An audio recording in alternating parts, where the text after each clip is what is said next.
Well, as you can tell, we are at the scenic, beautiful Valhalla golf course, and joining me is Ryan Ogle, PGA Championship Director, because one of the biggest events in golf is coming right here. Ryan, I know you guys have been getting after it and getting ready for this, and we're almost there. Just can you describe the feeling, the buzz, the excitement around this place for the championship? Yeah, absolutely. It's hard to think. You know, we announced we'd come here in 2017. Okay. So it's been a 7-year process. I'd say it's been about a 30-month process, really focused 100% on the championship. 30 months for 1 week. And here we are, the final countdown. The championship's going to be here quickly, and we're in a really good spot. The excitement is, at an all-time high. You look at the ticket support, the 3,100 volunteers, the corporate, the business community coming up, showing out, as Louisville always does. It's going to be a raucous week. When you start that 30-month process, and I have to take a step back to say 30-month process, because that is a long time for just a week. What's the first thing that, like, when you look back and you started somewhere, you were like, we got to get this down and then we can go from there? What was that for you? Yeah, absolutely. So we have a long process because we go to a new course every year, right? Yeah. A regular tour stop, they go to the same course every year, so they have efficiencies and they don't need as much of a lead time. Really, about 30 months, what we do is we come in and we go, where are we putting our key big items that need a lot of footprint, okay, right? The number one is broadcast compound. So we need a place to store and house our broadcast partners. Sure. This event's broadcasted to 171 countries and territories across the world. 500 million households have access to watch this. And then you add the new streaming options and everything else. It's only grown, and that's about a 7-acre need. Okay. So not every course has a spot for 7 acres that you can just plop a bunch of trucks and trailers and video equipment down. That's the first thing. And then we identify where are we putting our PGA shops, so our merchandise tent. Yeah. It's the size of a football field. It's bigger than a football field. It's roughly 100 meters long by 40 meters wide. Those are the two biggest elements. We got to find those. And then from there, we start plotting out our hospitality units. So the structures on course that businesses can entertain their customers, their clients, their employees. And that's really the first thing we have to do is identify those key areas. And that takes a little bit of time, but we do it so early because we've got to go to market for the hospitality options about 2 years out. So those are the first kind of steps. The whole cadence takes different ebbs and flows in different areas, but we really find where are the key areas on the course, what can it sustain, before we start looking at logistics, operations, and everything else. Before that final choice gets made to say, hey, this is where we're going next, and Ryan, here's where you're going for the next couple of years, just what goes into that? And at what point do you find out, like, okay, Louisville that's home base for the next couple of years to get ready for this? Sure. So our site selection is a very thorough process. Where are we going to bring our championship? Okay. It starts, number one, it's got to be a championship course. It's got to be a course that tests the best players in the world. We have the strongest field in golf every year. And so you have to have a course that's going to challenge the best players and is going to be a dramatic canvas, honestly, for the event. So that's the first and foremost. And then you look at things like, does it have the infrastructure space? I talked about the broadcast compound, the shops, the hospitality. You have to have the infrastructure to build the operations. And there's what you see as a spectator, and then there's what you don't see, which is the back of house, vendor compound, storage space. So the course has to accommodate that. I'd say next is does it have the community that will really support an event, right? Does it have a business sector that's going to support it through hospitality? Does it have enough people from a ticket perspective in the region that are going to support it? Volunteers. That's very important. And then does it have the infrastructure it needs? So airport's important. Hotels are important. Logistics, does it have space to park, and what is the traffic situation? The parking is important, I'm going to tell you. Absolutely. From a media member perspective, man, we need it. Absolutely. And so there's the community piece. Then you have to have a club that's willing to sacrifice. The golf courses we go to, they give up their course for weeks. There's a lot of things going on for 3 or 4 months during the build. Sure. That they have to work around and manage and be okay with. And then there's the commitment to support the event. And Valhalla steps up, Louisville steps up and checks all those boxes. There's a few other things that go into it, but that's really where the most important boxes to check.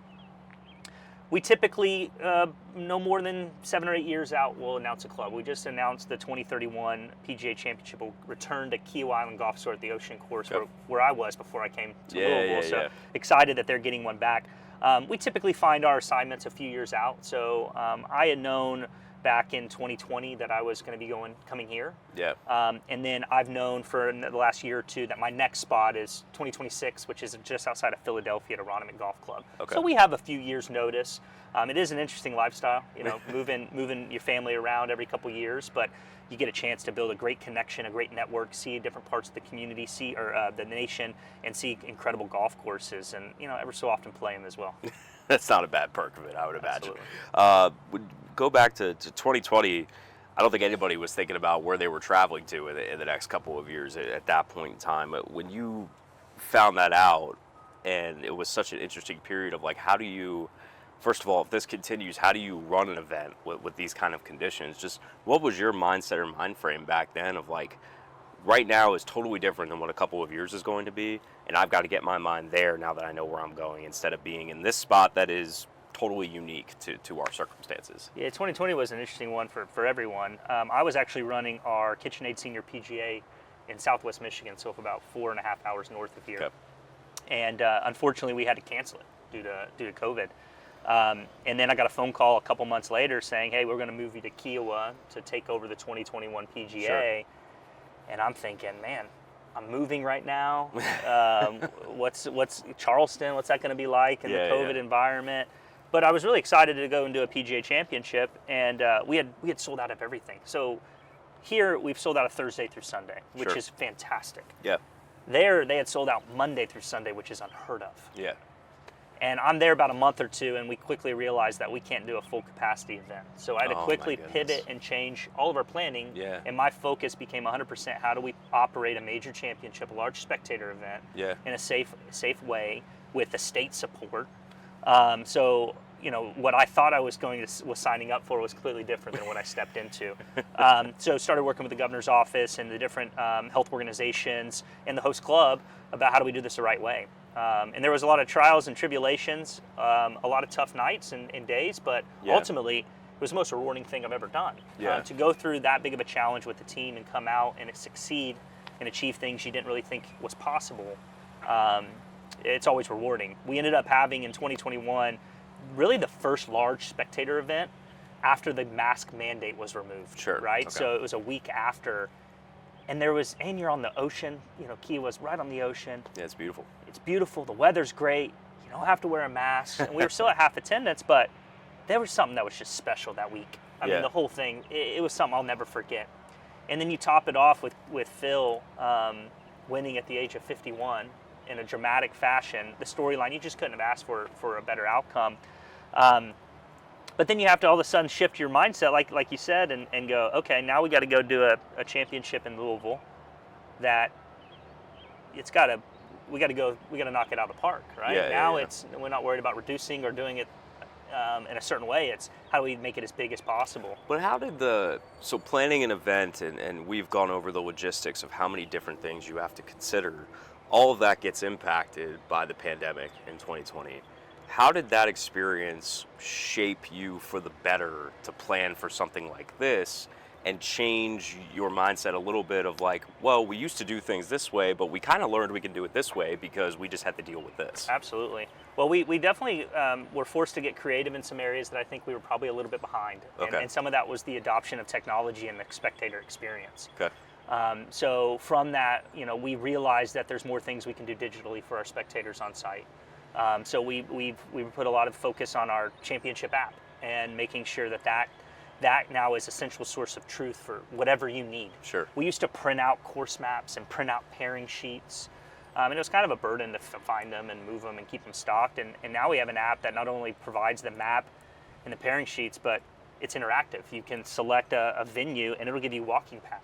Oh, wow. It'll give you information of what's the menu at this concession you're thinking about going to that's 2 holes away. Before you walk over there, if you want a burger, well, let's make sure there's burgers at that, right? Yeah. So I think we realized we were forced to look at how we take away some things, but we actually found better ways of implementing that for our fans and our guests. I think from a operational planning, we made some changes to structures and found that there's some efficiencies we could do with HVAC because we couldn't do enclosed climate control environments, but we had to still create a premium experience in a COVID environment, and we actually learned ways that we can make it better for our guests and for our clients. So I think there were things that we learned the hard way that ended up helping us, and then I also think there's some things that we realized that we're so thankful we don't have to deal with anymore, right? Just like everyone else. You know, from our operations, because we move every year, we have to have a really strong playbook, and we have to have really good just system about going around doing operations at a golf event. And we realized there's reasons why we do some things when we couldn't do them. So I'm very proud of how we overcame it. I'm proud of what we learned, and I'm proud to implement it.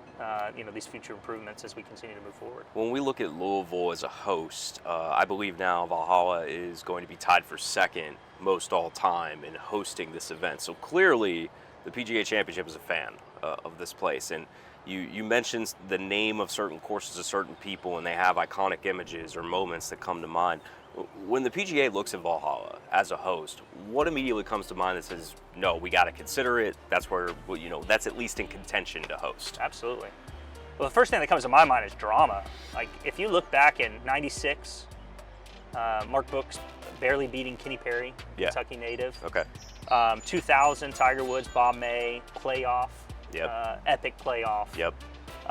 There on Sunday. 08 Ryder Cup, that was dramatic and epic, and I picture Bo Weekley riding his driver, Hunter Mahan, you know, going crazy after kind of clinching. And then you go to 14, and it's Rory coming up in the dark, playing alongside the group in front of him, and winning in the dark. There's this iconic shot of him hitting up 18, kind of in the dark. So drama, it's a course that creates a lot of drama. It creates a lot of excitement. Every event we've had here has been close. It's been a great storyline, great leaderboard. And that's very compelling for our broadcast, for the on-site experience. That's the first thing. I think from the PGA of America perspective, we have such a storied history here. Dating back to '96, we became owners in 2000. You know, we passed it on to a local group in 2022, but the community has always fully embraced us, and they're a very educated market. They know who the PGA of America is compared to like the PGA Tour, different entity. 100%. They know the history and the prestige of a PGA Championship and a Ryder Cup. And every year that we're here, I mean, they fully support it. They're all in. I mean, starting at whether it's the mayor's office, Louisville tourism, the business community, the club, they're all in. So it's a great place to host. I think it's some place that we'll continue to look at in future years. You say this is the 4th PGA Championship. It'll tie us with Oak Hill as second, and Southern Hills is first in Tulsa, Oklahoma with 5. But what Southern Hills doesn't have is they don't have a Ryder Cup. You know, so I think we can make an argument that he's not being paid by the city of Louisville to like prop this up either. This is honest. This is all honest. But you know, and our senior PGAs here, you know, we love Louisville. Louisville has been great to us, and I think it's got such a great future ahead. Whether it's in professional golf, I think professional sports in some form or fashion is going to find its place here. I've been impressed by Louisville and really enjoyed my time here. You mentioned it's the city's foothold in that. I feel like any majorly populous city that doesn't have multiple pro sports teams is always looking for what's next. Obviously, we have Racing Louisville FC, the National Women's Soccer League here, so they've kind of opened that door to bring top-tier pro sports back.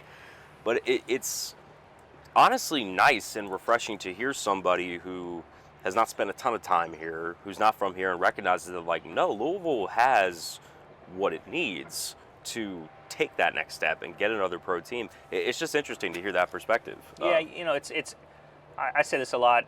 It's timing and opportunity, right? The timing and opportunity got to match, and when it does, you got to be ready for the opportunity. Right? You got to be prepared. Right. And I think Louisville's prepared.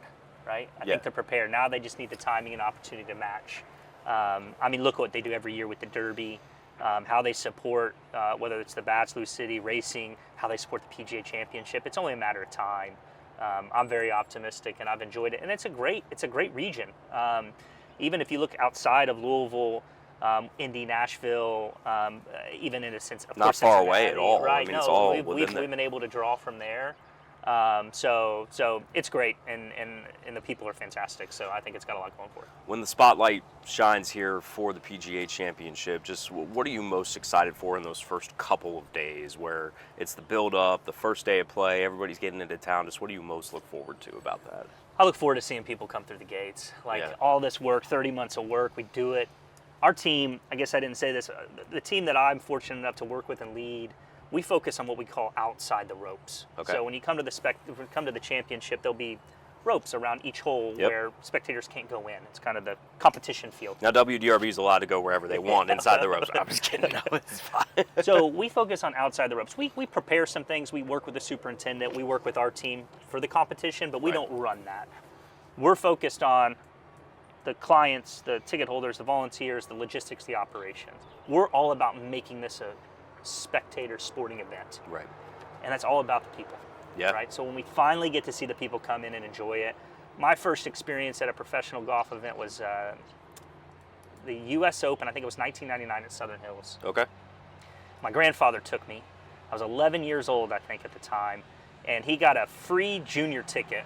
So we went out on a practice round, and I had the most unbelievable experience, and I'll never forget that. Yeah. And that made me a lifelong golfer.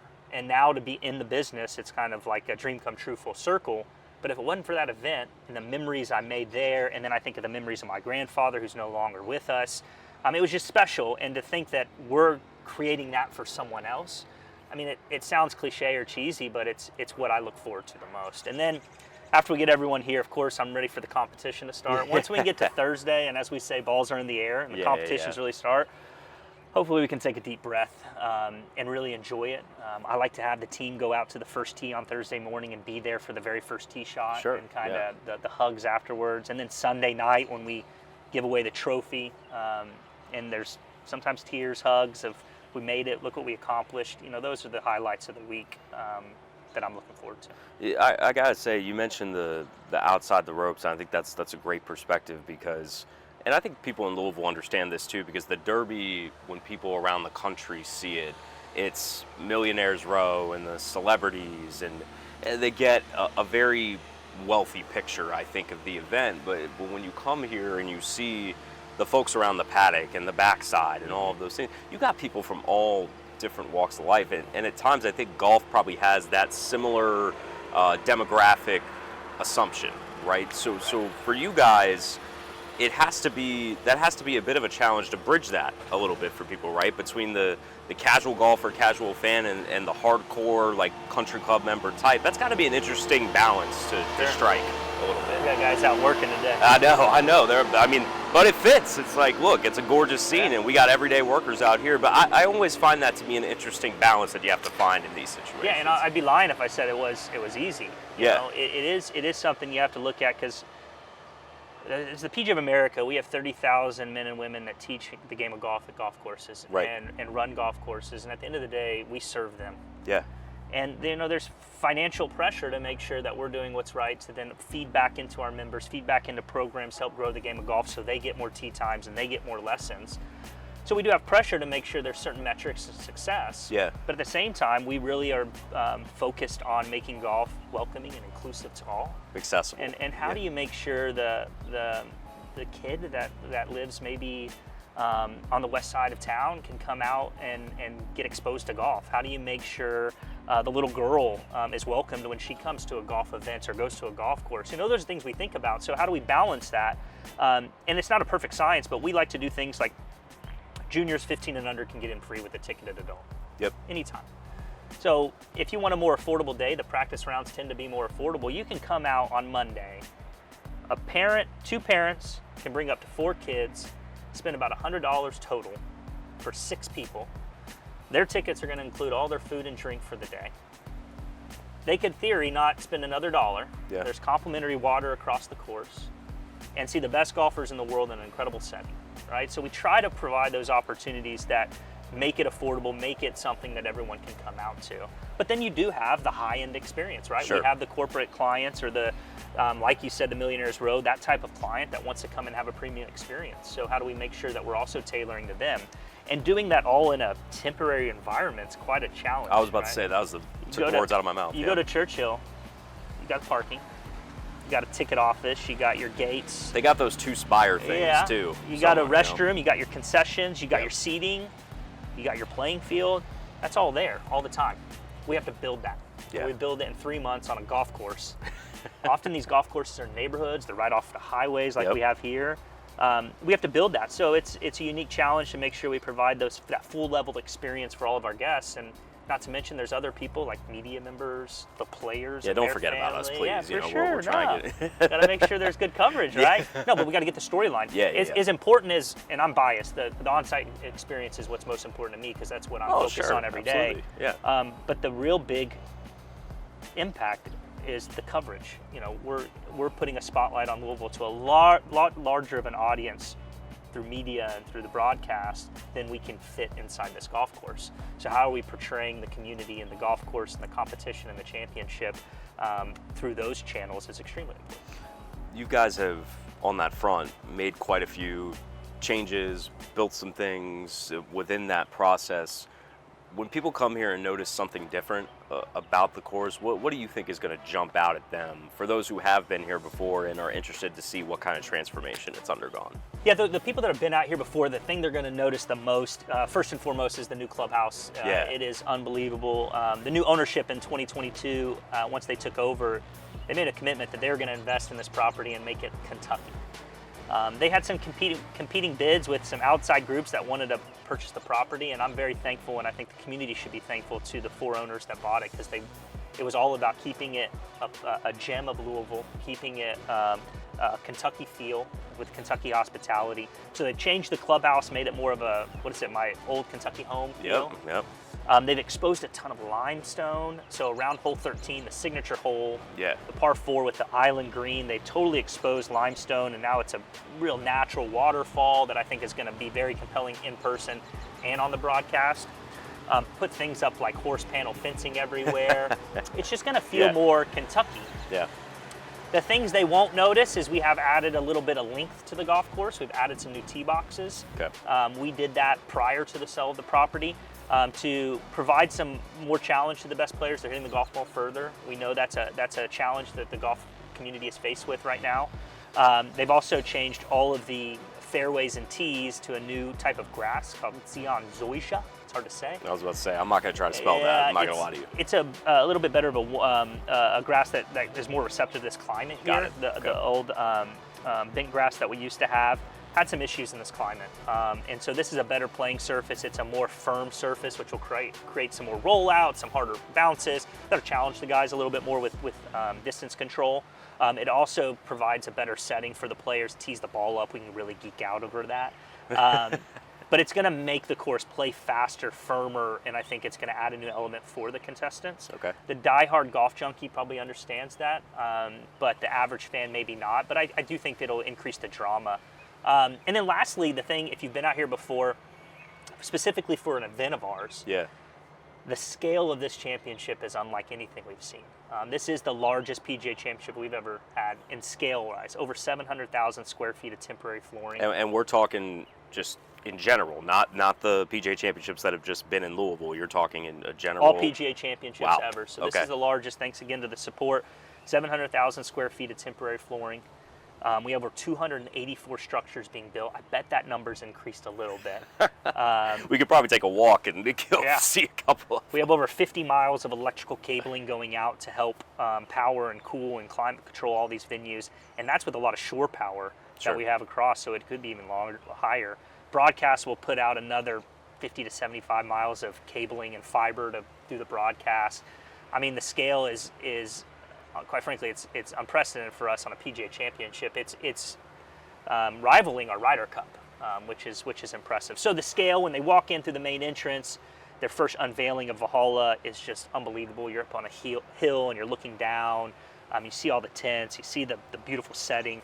I think it'll be something that people will remember for a long time. And it's so interesting to hear that because we go back a couple questions of talking about when you're seeking a site out and why it is not only good enough to host a PGA Championship, but good enough to host one that, to your point, is the largest in scale that we've seen. I mean, you can't just get that anywhere, I would imagine. So I think if this goes off without a hitch, which I think everybody involved wants to see that, who knows what could happen from there. If you're bringing that kind of scale and it hits on every level, it could be quite a week. That's our hope. That's our goal, right? We really focus on control the controllables, right? So we can't control the weather, which is always the biggest element. We can't either. Contrary to popular belief, I'm telling you now. We can't control the development that's taken place since 10 years since we've been here that are going to add more vehicular traffic out here. We can't control what the competition is like. Yeah. Right? But we can plan around all those and put in the best plan possible, and we can make adjustments, set proper expectations, and really try to make sure, regardless of what happens, we've thought about that scenario and do the best we can to mitigate it. And we're very optimistic that regardless of how the week plays out from all those things outside of our control, we can still create an amazing experience. And I think the community is extremely excited for it. Yeah. I know I am. Yeah, there's going to be a little less sleep over the coming weeks and that week, but how much have you gotten in the time period of just putting all this together? Like, what are you averaging sleep hours per night? Oh man, I sleep great. Oh, okay. I prioritize my sleep. I've been joking on the air for months that I need coffee because we've gone through coaching searches in Derby and all of that. So I'm just saying, I like to check in on others too. Well, no, but I say that now. Yeah. As we approach, it'll be less and less. The week's a long week. It's a grind. The week before and the week of, you're here till 9, 10, 11 o'clock at night.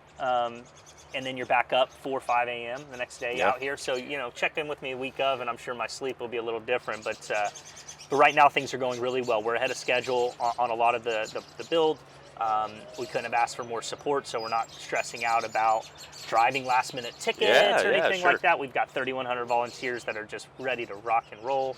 So things are going really well, and we're just excited to throw a big party here in May. We're excited to be a part of that party and cover this thing the whole way through. Ryan, appreciate your time, man. Thank you so much. You guys have done wonderful work here. We'll see the finished product here soon. The PGA Championship back in Louisville. But for now, he's Ryan Ogle. I'm Tyler Greever for WDRB Sports.